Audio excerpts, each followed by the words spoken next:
Kota Binjai adalah salah satu kota dalam wilayah Provinsi Sumatera Utara, Indonesia. Binjai terletak sekitar 22 km di sebelah barat ibu kota Provinsi Sumatera Utara, Kota Medan. Sebelum berstatus kota madya, Binjai adalah ibu kota Kabupaten Langkat yang kemudian dipindah ke Stabat. Kota Binjai merupakan daerah lintasan Provinsi Sumatera Utara dengan Provinsi Aceh. Dari Kota Binjai juga bisa menuju daerah Cagar Alam, Gunung Leuser. Masyarakatnya sangat heterogen, terdiri dari 18 etnis.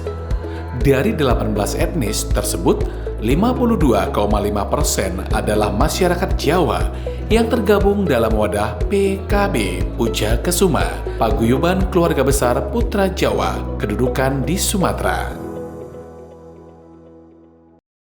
Assalamualaikum warahmatullahi wabarakatuh. Kula nuwun, mejua-jua. Ahoy!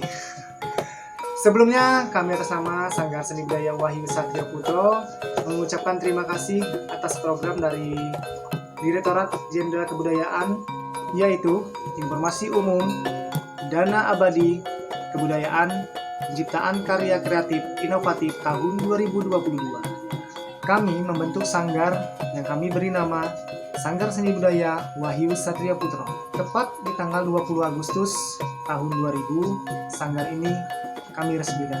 Pada saat itu, sanggar kami ini masih bergerak di bidang seni jaranan.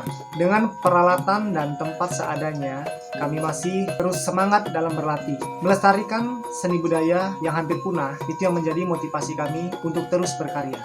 Dan ternyata, gebrakan kami ini bisa memotivasi dari berbagai kalangan masyarakat, baik itu dari anak-anak, remaja, dewasa, hingga lansia, bersemangat untuk bergabung di sanggar kami. Bukan hanya tarian, kami juga mengajarkan anak-anak untuk berlatih dan bermain gamelan, atau yang biasa disebut dengan karawitan. Alhamdulillah, anak-anak didik kami sudah tersebar di berbagai daerah. Seiring berjalannya waktu, Sanggar Wahyu Satrio Putro berhasil meraih beberapa penghargaan dari berbagai perlombaan dan event-event yang pernah diikuti. Dan kami terus bersinergi dengan pemerintah dalam upaya pengembangan budaya, menjadikan Kota Binjai kota yang berbudaya. Kini kami sedang mendalami seni reog Ponorogo, dari seni tari, peran ataupun tokoh para pelaku di seni reog itu sendiri, kami terus mendalaminya hingga sampai ke pertunjukan. Karena yang kami tahu, seni reog adalah budaya asli Indonesia yang harus terus dilestarikan.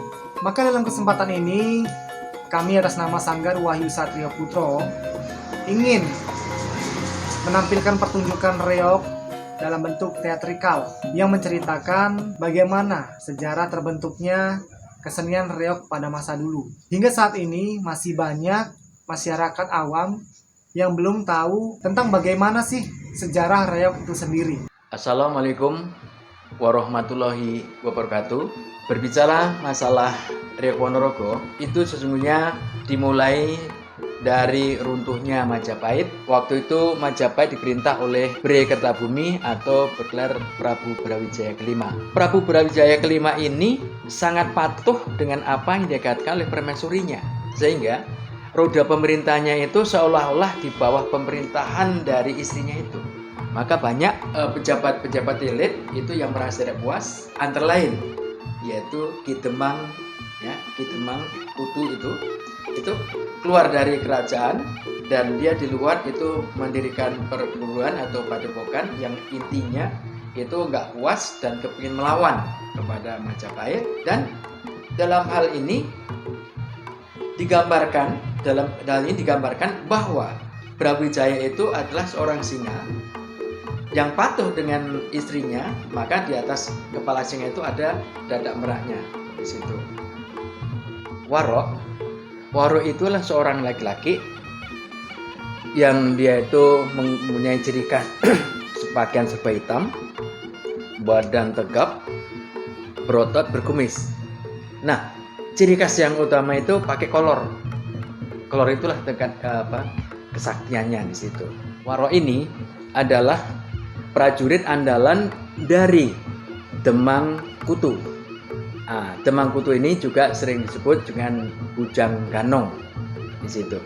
Nah, Bujang Ganong waktu masih di Majapahit itu digelar adalah Pujangga Anom. Nah, setelah keluar dari Majapahit, dia disebut sebagai Bujang Ganong. Dan Bujang Ganong ini adalah merupakan adik seperguruan dari Prabu Klono Sewandono dari Kerajaan Bantar Angin. Dan Prabu Klono Sewandono memerintahkan Bujang Ganong untuk melamarnya.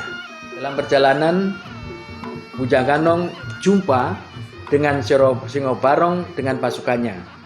Ternyata Singobarong dan pasukannya juga akan melawar Dewi Songgo Langit. Maka terjadilah peperangan antara Bujang Ganong dengan Singobarong dan pasukannya. Klono Sewandono dengan pasukannya berjumpa dengan Singobarong dan pasukannya, dan terjadilah pertempuran yang sangat menggiriskan. Klono Sewandono dapat mengalahkan Singobarong dan pasukannya. Dengan melihat kenyataan bahwa Singobarong itu di kepalanya ada burung meraknya yang selalu mematoki kutu-kutunya, Prabu Klono Sewandono langsung mengutuk. Maka burung merak itu lengket menjadi satu dengan kepala Singobarong dan tidak bisa lepas lagi. Demikian proposal ini kami sampaikan dengan penuh harapan. Semoga Direktorat Jenderal Kebudayaan dapat menyetujuinya sehingga kami dapat melaksanakan kegiatan yang kami rancang dalam proposal ini. Jika terdapat kata-kata yang kurang berkenan, kami haturkan maaf yang sebesar-besarnya, dan saya sudahi dengan wabillahi taufiq wal hidayah. Assalamualaikum warahmatullahi wabarakatuh. Salam budaya. Ahoy!